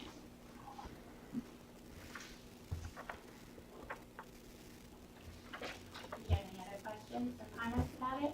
Not that won't get me thrown out, no. Okay. Thank you. All right, any other comments or questions on this? All right, all those in favor, please say aye. Aye. Any opposed? It passes 5-0. You're sitting on the wrong side of this. All right.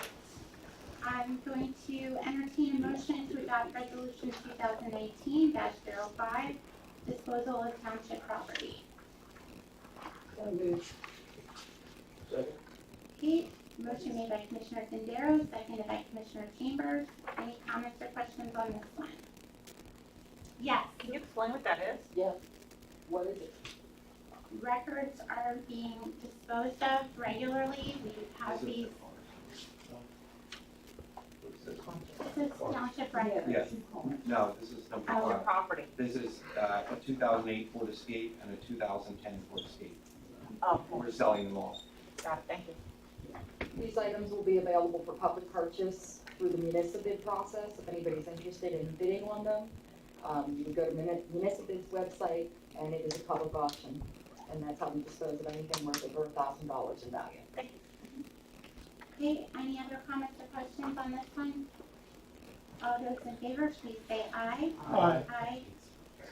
All right, I'll entertain a motion to adopt resolution 2019-06, bank depository designation. Second. Motion made by Commissioner Young, seconded by Commissioner Chambers.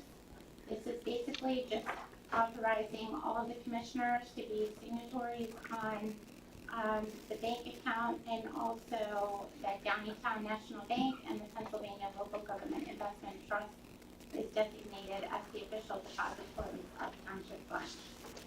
Any comments or questions from the board? Okay, any comments or questions from the board? All those in favor, please say aye. Aye. Okay, motion passes 5-0. We'll move on to director reports. Chief Elias.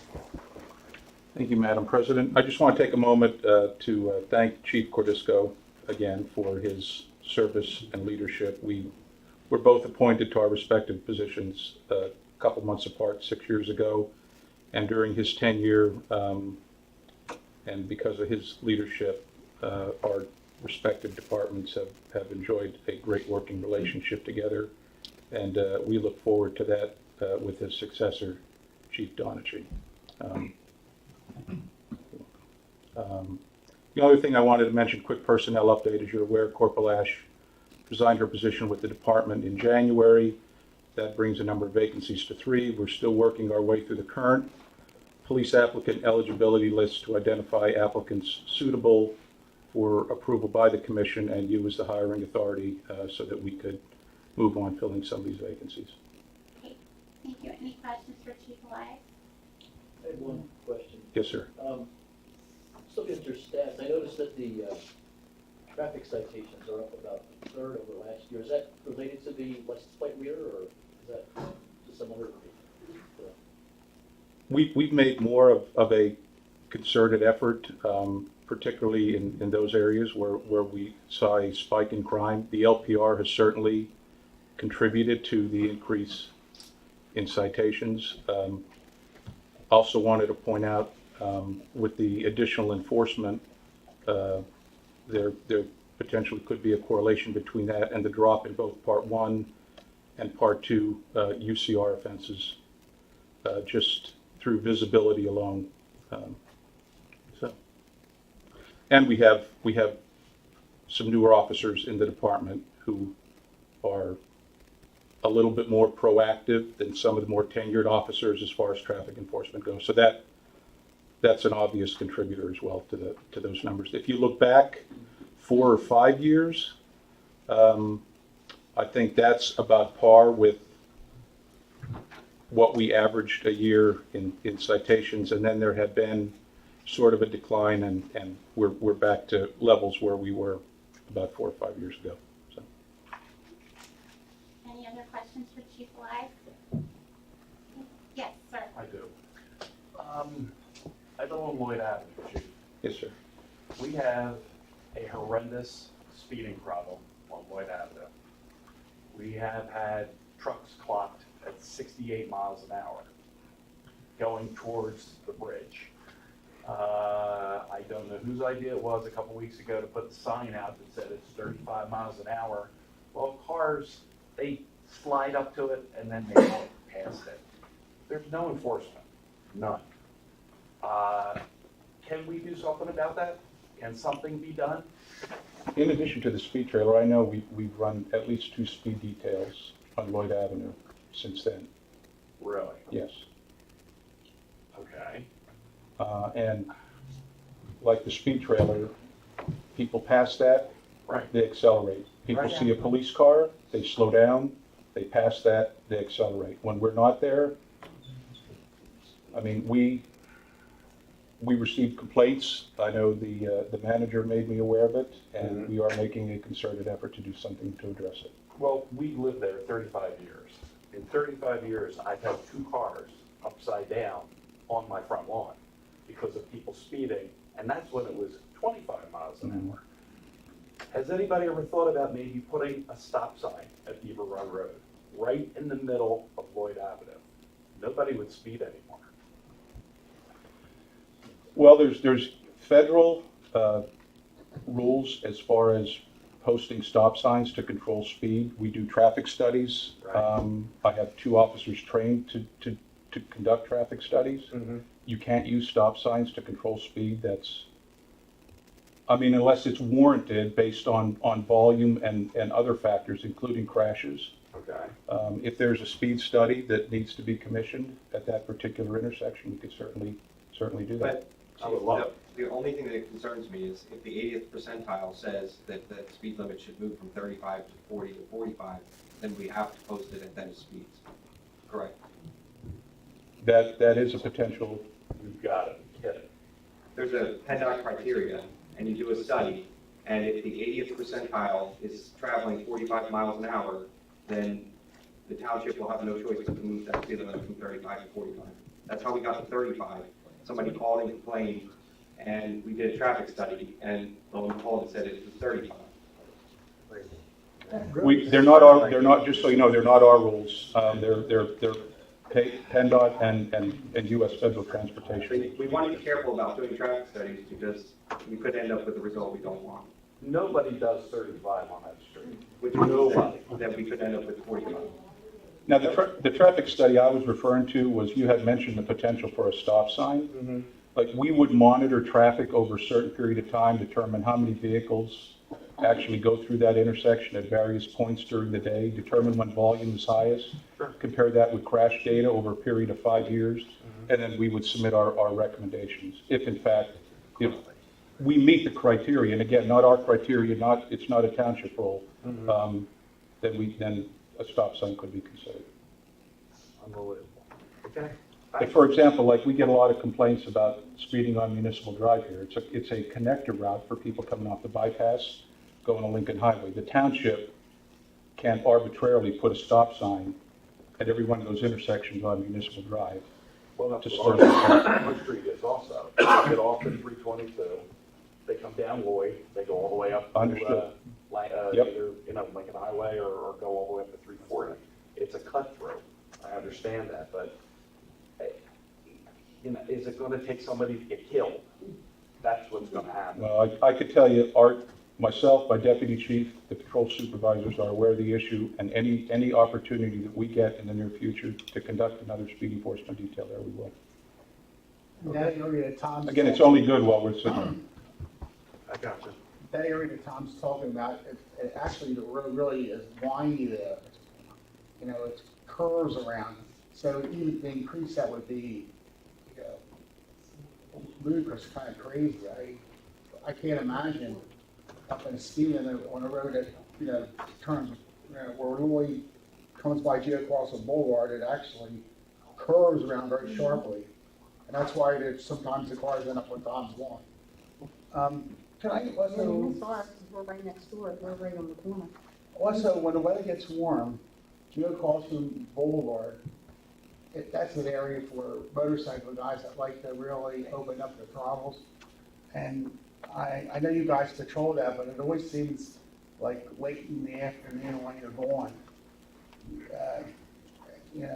you can hear the motors, it's like there's a contest for who to go down there the fastest.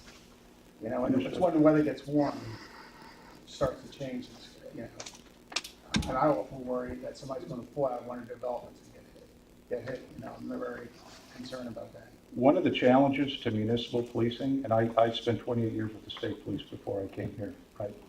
The state police have radar. We're the only state in the country where municipal police have not been authorized to use radar. So the speed timing equipment that we use, you'll see lines painted on the road, 150 feet apart. Stopwatch, there's other mechanisms we use. Unlike radar, you could set up anywhere. Right. We can't enforce speed limits unless the lines are on the road. I mean, it's a challenge. It's a challenge. I mean, visibility helps, but certainly, and I know there's been a push in the state legislature to approve radar for local police departments. But until that day comes, we're stuck with using the equipment that we have. Please put the lines on Lloyd. If they're not already there, we will ensure they are. I think that, it's down to the bridge there. Yeah, I'm not seeing lines. Yeah, I know there's lines on there now, because I know we've run traffic details. No, they're real. Now you know what they're there for. They're not just fake lines. They're there for a reason. So, Thank you. you're welcome. Fire Chief John. Thank you. So for those that don't know me, my name is Dan Donahue. I took over as fire chief middle of January, about 2 weeks ago. So I'm going to be serving as fire chief for the next few years. I did forward a copy of the December and yearly report to the board. So if you have any questions on that, you can just let me know. Otherwise, that's all I have. Right, and I apologize for mispronouncing your name. The whole time I've known you. All right, any questions for Chief John? Thank you. Okay, Mr. Stackhouse, We actually do that account. okay. All right, I see, have consideration to reappoint Mr. Coxon. I'll entertain a motion to reappoint Charles Coxon to the zoning hearing board for the 2019 to 2023 term. Motion. Second.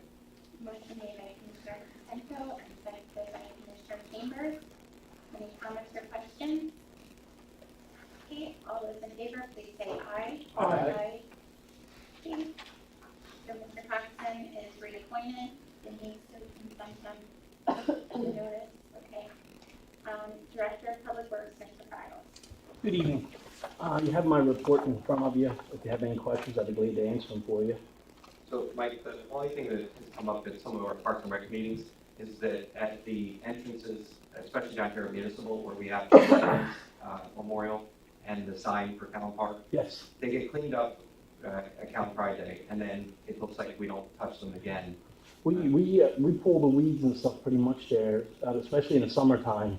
And then we have concerned kids come in and at a Coachville, and they do a lot of work on the parks. But I'll keep up on that more. So the one thing, the recommendation was maybe we should buy some plants that are perennials. Okay. So that we don't have to continuously weed in there. You know, we would have some plants that would stay year round. Okay. And come back. Okay. That way, every year we don't have to put in there and plant the same flowers. Yeah, we can do that. Okay, any other questions from Mr. Biles? Okay, thank you. Thank you. Mr. Ward, call for. Good evening. You have my year-end report. If there's any questions, I'd be happy to answer them.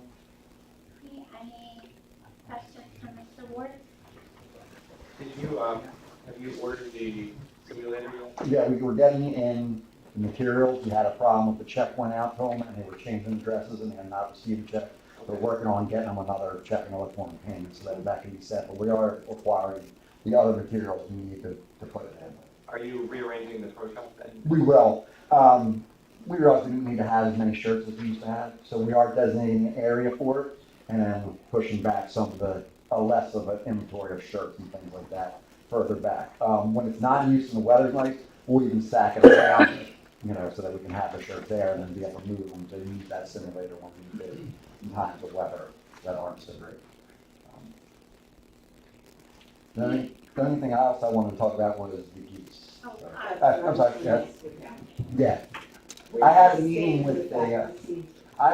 with a company that seems to be a cost-effective way to control a problem with our geese. The company's called Goose Control Technologies, and the people that own it are animal biologists, so they have a feeling for it. They have three services that they offer for us. The first service is for $1,500. They'll get the permit with Fish and Wildlife for us, and also take care of all the nests that are on the property, so assuring that we have no gooselings, which is the biggest step, because if they have gooselings, no matter what you breed, you will not get rid of them. So if they do that for us, then we have the chance to then get rid of the other geese by causing annoyance with the dog or whatever factor to try to get them to take location somewhere else. After that, they have, for $600 a piece, you can get lasers to put in each pond that'll cause a nuisance for them that would hopefully get them to fly away. And the last resort for $2,000 to $4,000 is they would come in and actually take the geese off the property depending on the size of the population. I would recommend doing the first one for $1,500, get permitted and ensure that we don't have the goslings, and see if we can then get the rest of the flock to leave. At least stop the population from growing each year and be able to try to get the ones that then take residence somewhere else. So it's 600 per pond, or it's 600 every laser that you would buy, so it would be 600 per pond. I guess like you have one big pond. I'm not sure the range of if that one would require two, but the 600 includes training on it, how to install it, and put them in there. But you have to get rid of the goslings first. We get any goslings, no matter what you do, they're staying once they have the babies. So they would ensure for that $1,500, get us the permits we need, and ensure that we won't have goslings on the golf course, and then we could use whatever we needed to try to cause a nuisance to them to move on. Could you get a proposal from them for the lasers to find out how many you need per pond? Yeah. Or, Yep. you know, and then come back next month with that. Yep. Because I think if we don't, one of the downsides is just people don't like walking through all of that. Oh, yeah. You know, and I mean, we know we have golfers that won't play the golf course because of the geese. They told us that before. So, I mean, if we can get, at least cut the population down to a controllable amount, we keep on growing each year with the amount we have. There's more babies. Well, they come back and nest in the same areas they were born. So that just keeps on growing exponentially. So that's the start, is to get rid of the goslings, and then we can try to get the rest of it and move on from there. Commissioner Young, are you suggesting holding off on accepting this proposal? no, I'm saying let's accept the 1,500 and then come back with what it would actually take to do all the ponds. Yep. Especially on was that hole 2? Yeah, That one there gets really the bad. 2 and 15 on the backside, they're the two main ponds that really get hit hard by the geese. And they cross the road, the whole walking trail, like when you're running, it's just completely covered with. Yeah, and I've seen backups on the road of 8, 9 cars and then walking across, you know, and so. And I gave, I told him about the issues in the township itself, and he's willing to talk with anybody, and the public, or you guys about what their service is. But it seems like the first real one that's a good cost-effective way to try to reduce this population. Okay, I'll entertain a motion to approve the $1,500 proposal for goose control technology. So moved. Motion made by Commissioner Young, seconded by Commissioner Chambers. Any comments or questions from the board? Any from the floor? Sorry. Not so much about the geese then. In the last meeting, I brought it up about the geese, about euthanizing them, and then the report it says about shooting them. I like that corrected. Oh, you mean in the minutes? Yeah. Okay. I know it's a little late here, but We can bring that up when we approve the minutes. since we're on the geese, so. Do you have any? That would have been part of the All right, any comments or questions from the floor? Okay, all those in favor, please say aye. Aye. Any opposed? It passes 5-0. Thank you. Thank you, and then come back with the data on Yeah, on the list. the second phase. Okay, I have a question, Mr. Wilson. Continue the first pass of the general fund for 2018. At this point, we have a surplus of $232,424.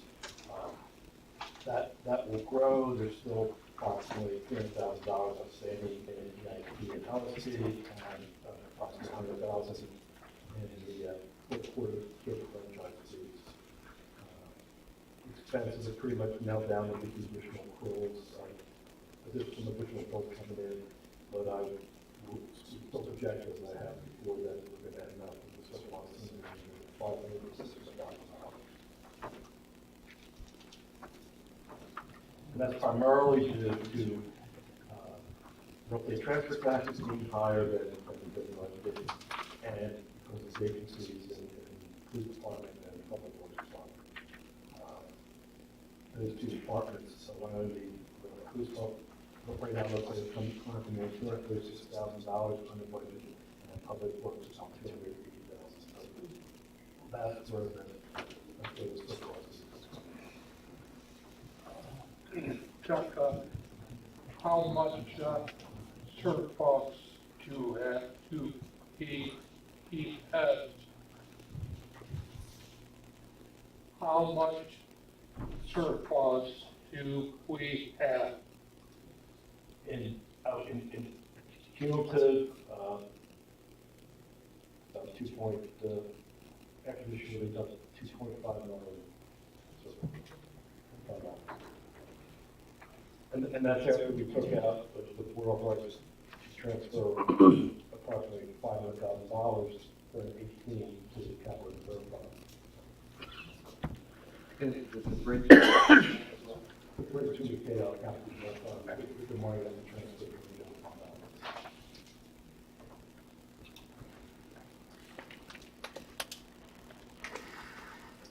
Any other questions, Mr. Wilson? Okay, thank you.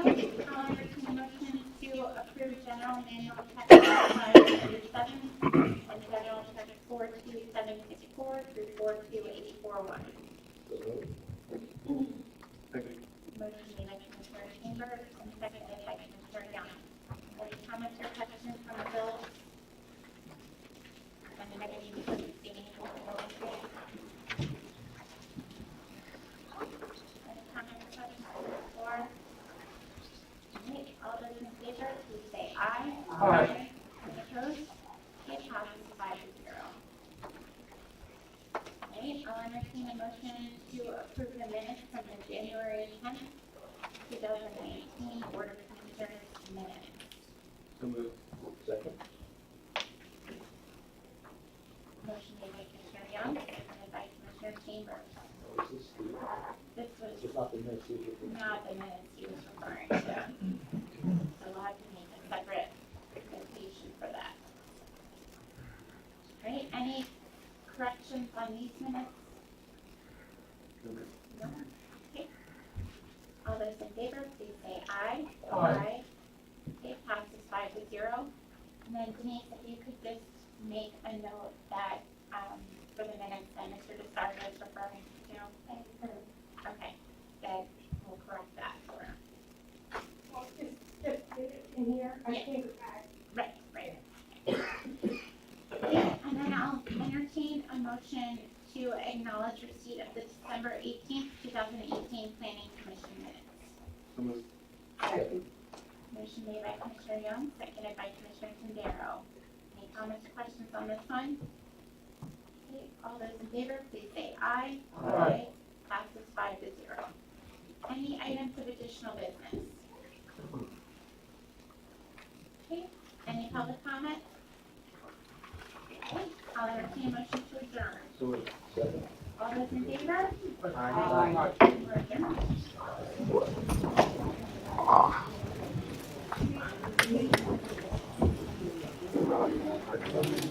That's gotta be tough being too short for people, huh? When you only have a patrolling of 15 in full complement. That's only 24 per And, you know, now actually is the best time of year because people don't take vacations. I told God for Summer months. Yeah.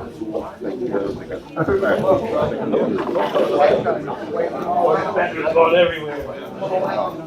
No, I think everybody would have it too. It occurred to me a couple of times with Rumble Strip, you considered in town. I'm thinking like where it's into the parking. And like, You mean where the trucks are cutting the road? Like a speed second, right? Yeah, because we have like a lot of chips and stuff. the road, but some of them I think are all great, like stuff. Yeah, we should get that Rumble.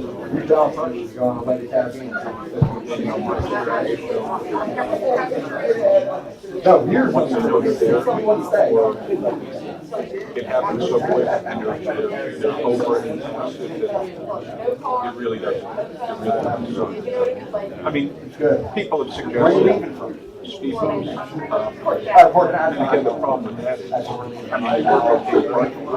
And what do people do?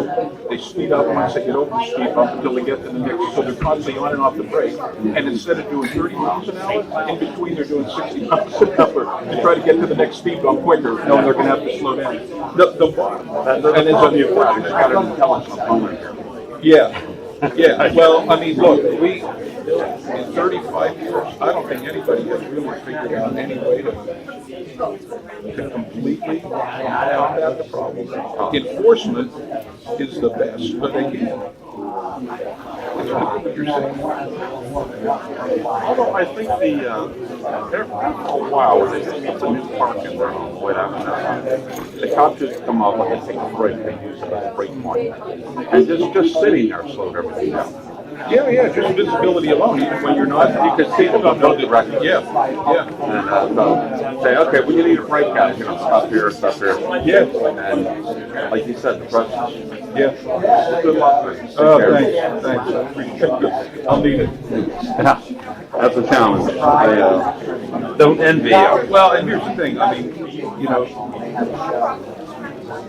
it's only 8.8 square mile township, but when you think of hundreds of miles of roads with 2 officers on average on a shift. And I know from most of these roads to other places, if you're inside of one of these developments and you get an emergency call, you've now got 3 miles of catacombs to go through to get there. And you know, ironically, like you would expect police departments to be busy evenings, weekends, our busiest hours, Monday, 7 days a week, are Monday through Friday. I mean, we've got the Chester County Intermediate. I mean, most of the time during the day, which is when most of the speeding is occurring. Now, I try not to stand up and make excuses, because then that's what it's not like excuses, but, I mean, literally, every chance we get, we've been having a lot of problems on the road, and in this school zone, and since the new law, and there's a turning lane to get in. I'm laughing on it. And they were just I have blowing people right on my by us. tail honking the horn when I'm driving through there at 50 miles. Yeah. I know. Move. They blow the horn at us from where. People aren't fazed by it anymore. I mean, people are driving more distracted now than ever. They're more distracted, and the rules for politeness that they have governed prior generations sometimes have disintegrated. They have, and you don't see it. I mean, I can't tell you how many times I get on the road and people cut me off and things like this. It wasn't that way even when I was a kid. Right. And half the people didn't have driver's licenses. I know. That, and there weren't nearly as many cars in the like. I mean, we grew up with 4 in our family. We had 1 car. Now I've got 2 daughters. Both of them are driving. We have 4 cars in the driveway. You know, it's crazy. It's crazy. It is. All right. Well, hey, that's all right. Thanks.